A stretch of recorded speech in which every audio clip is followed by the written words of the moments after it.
एक आदमी अपनी पत्नी से इतना प्यार करता था कि एक अंधेरी तूफानी रात में उफनती नदी पार करके एक लाश के सहारे और एक सांप को रस्सी समझकर उसके घर पहुंच गया। लेकिन जो जवाब उसे मिला उसने उसकी पूरी जिंदगी बदल दी और दुनिया को मिली रामचरितमानस जैसी महान रचना। नाम था तुलसीदास। आज इस वीडियो में हम जानेंगे तुलसीदास की पूरी कहानी, कैसे एक पत्नी के एक ताने ने एक आम इंसान को महाकवि बना दिया और उनकी वो गहरी शिक्षाएं जो आज भी हमें राह दिखाती है। तुलसीदास का जन्म माना जाता है उत्तर प्रदेश में लगभग 1511 के आसपास। उनका बचपन आसान नहीं था। कहा जाता है कि जन्म के कुछ समय बाद ही उनकी मां का देहांत हो गया और उन्हें अपने परिवार से दूर एक साधु के सहारे बड़ा होना पड़ा। बड़े होकर तुलसीदास की शादी हुई रत्नावली से। उनका अपनी पत्नी के प्रति प्रेम इतना गहरा था कि वो उसके बिना एक पल भी नहीं रह पाते थे।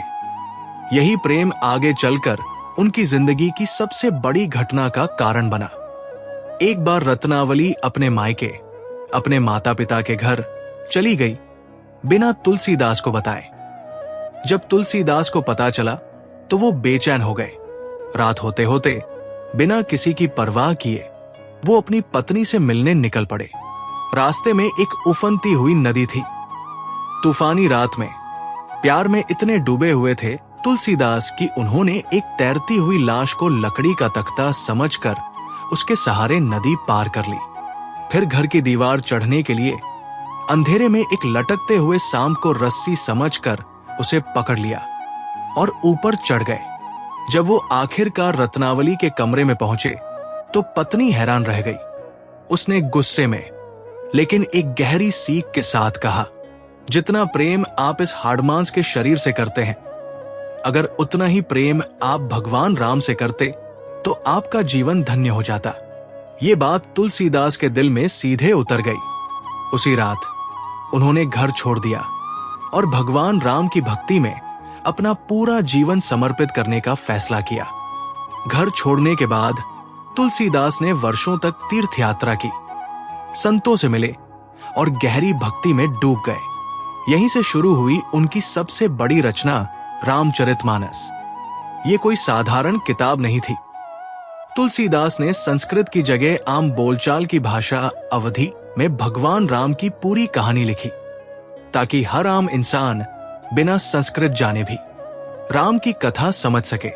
उस जमाने में ये एक क्रांतिकारी कदम था। धर्म और ज्ञान सिर्फ पंडितों और विद्वानों तक सीमित था, लेकिन तुलसीदास ने इसे आम जनता तक पहुंचा दिया। आज भी भारत में करोड़ों घरों में रामचरितमानस पढ़ी और पूजी जाती है। अब बात करते हैं तुलसीदास की 15 गहरी शिक्षाओं की।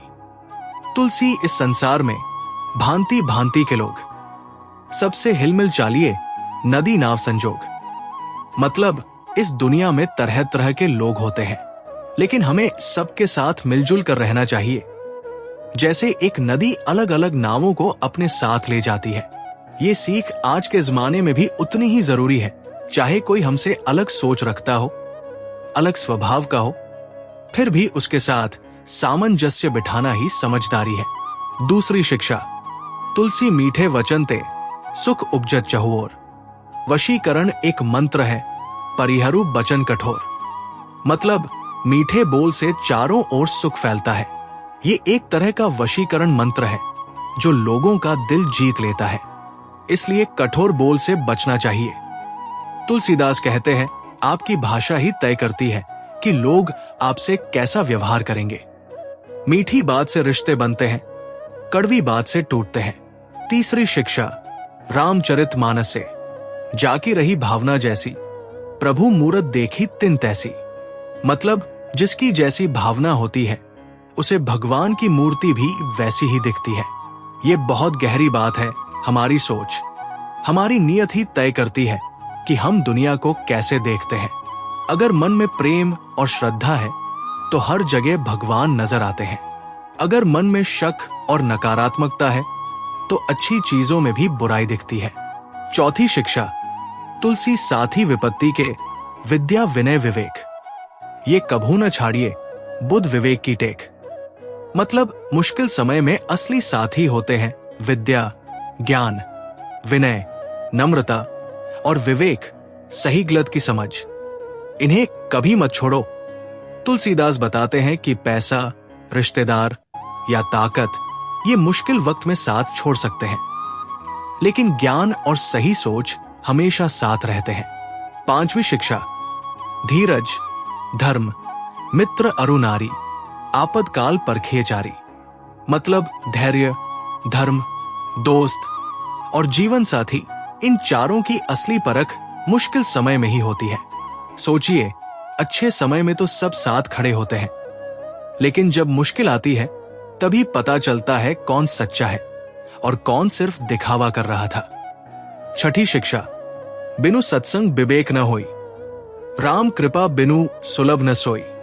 मतलब अच्छी संगति, सत्संग के बिना सही समझ, विवेक नहीं आती, और वो संगति भी भगवान की कृपा के बिना आसानी से नहीं मिलती।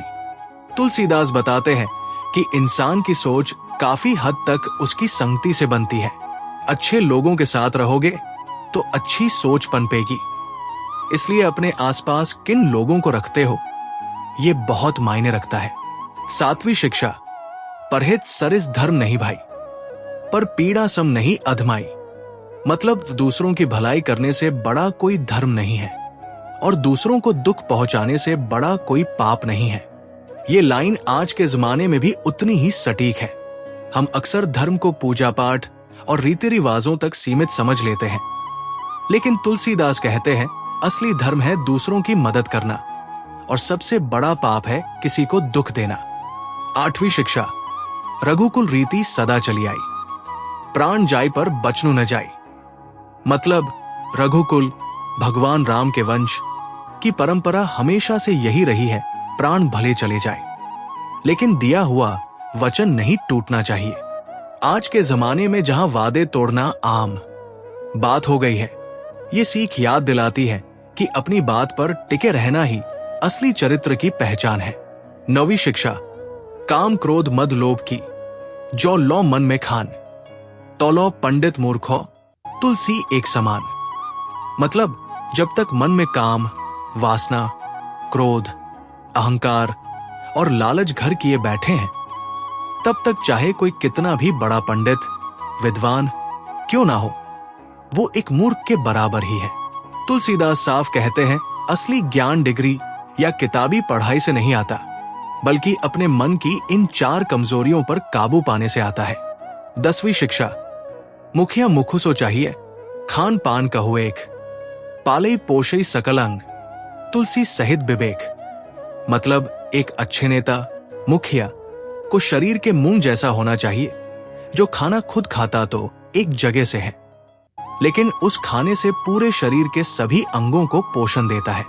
ये नेतृत्व की एक गहरी परिभाषा है। असली लीडर वो नहीं जो सिर्फ खुद के लिए सोचे, बल्कि वो जो अपनी ताकत और संसाधनों से पूरी टीम या परिवार का ख्याल रखे। 11वीं शिक्षा, रामचरित मानस से, कर्म प्रधान विश्व करी राखा, जो जस करी सो तस फल चाखा। मतलब इस दुनिया को कर्म प्रधान बनाया गया है, जो जैसा कर्म करता है उसे वैसा ही फल मिलता है। ये सीख हमें याद दिलाती है कि किस्मत या भाग्य पर सब कुछ छोड़ देना सही नहीं है। हमारे अपने कर्म ही हमारे भविष्य की सबसे बड़ी नींव है। 12वीं शिक्षा, सकल पदार्थ एही जग माही, कर्म ही नर पावत नहीं। मतलब इस दुनिया में सब कुछ मौजूद है, लेकिन जो इंसान कर्म, मेहनत नहीं करता, उसे कुछ भी हासिल नहीं होता। तुलसीदास बार बार इस बात पर जोर देते हैं, चाहे भगवान की कृपा कितनी भी हो, बिना अपनी तरफ से मेहनत किए कुछ भी पाना मुश्किल है। 13वीं शिक्षा, बड़े न हुजे गुणन बिनु, विरत बड़ाई पाए, कहत धतूरे सो कनक, गहनो घड़ो न जाए। मतलब सिर्फ बड़ी उपाधि या बड़ा नाम पाने से कोई महान नहीं बन जाता। जैसे धतूरे के फूल को कनक, सोना कहा जाता है, लेकिन उससे कोई गहना नहीं बनाया जा सकता। ये सीख आज के जमाने में भी उतनी ही सच है। पद, टाइटल या नाम बड़ा होने से इंसान महान नहीं बनता। असली महानता उसके गुणों और कर्मों से आती है। 14वीं शिक्षा, थोड़ी सोचने वाली बात। समर्थ को नहीं दोष गोसाई। मतलब समर्थ, ताकतवर इंसान को अक्सर दोष नहीं दिया जाता, चाहे वो कुछ भी करे। तुलसीदास ने ये बात समाज में ताकत और जवाबदेही के जटिल रिश्ते को दिखाने के लिए लिखी। ये एक चिंतन का विषय है। जितनी ज्यादा ताकत या पद किसी के पास होता है, उतनी ही ज्यादा जिम्मेदारी और आत्मजांच की जरूरत भी होती है, ताकि ताकत का गलत इस्तेमाल ना हो। और आखिरी, सबसे गहरी शिक्षा खुद तुलसीदास के जीवन से। उनकी अपनी कहानी हमें सिखाती है, प्रेम गलत नहीं होता, लेकिन अगर वो सिर्फ शरीर या भौतिक चीजों तक सीमित रह जाए तो अधूरा रह जाता है। जिस दिन तुलसीदास ने अपने प्रेम की दिशा सही की, भौतिक मोह से आध्यात्मिक भक्ति की ओर, उस दिन से एक आम इंसान से वो महाकवि बन गए। ये सीख आज भी उतनी ही जरूरी है। हम किस चीज से, किससे प्रेम करते हैं वो ठीक है, लेकिन क्या वो प्रेम हमें बेहतर इंसान बना रहा है या हमें अंधा कर रहा है, ये सोचने वाली बात है। तुलसीदास की कहानी हमें बताती है, कभी कभी जिंदगी की सबसे बड़ी सीख सबसे करीबी इंसान से सबसे सीधी बात में मिलती है। बस उसे सुनने और स्वीकार करने का साहस चाहिए। एक आम इंसान जो सिर्फ अपनी पत्नी से मिलने के लिए जान जोखिम में डाल सकता था, वही इंसान आगे चलकर करोड़ों लोगों की आस्था का केंद्र बन गया। कमेंट में बताइए, इन 15 शिक्षाओं में से आपको सबसे ज्यादा क्या छू गया? अगर वीडियो पसंद आई हो, लाइक करें, शेयर करें और ऐसी ही प्रेरणादायक कहानियों के लिए चैनल को सब्सक्राइब करना ना भूलें। मिलते हैं अगली वीडियो में।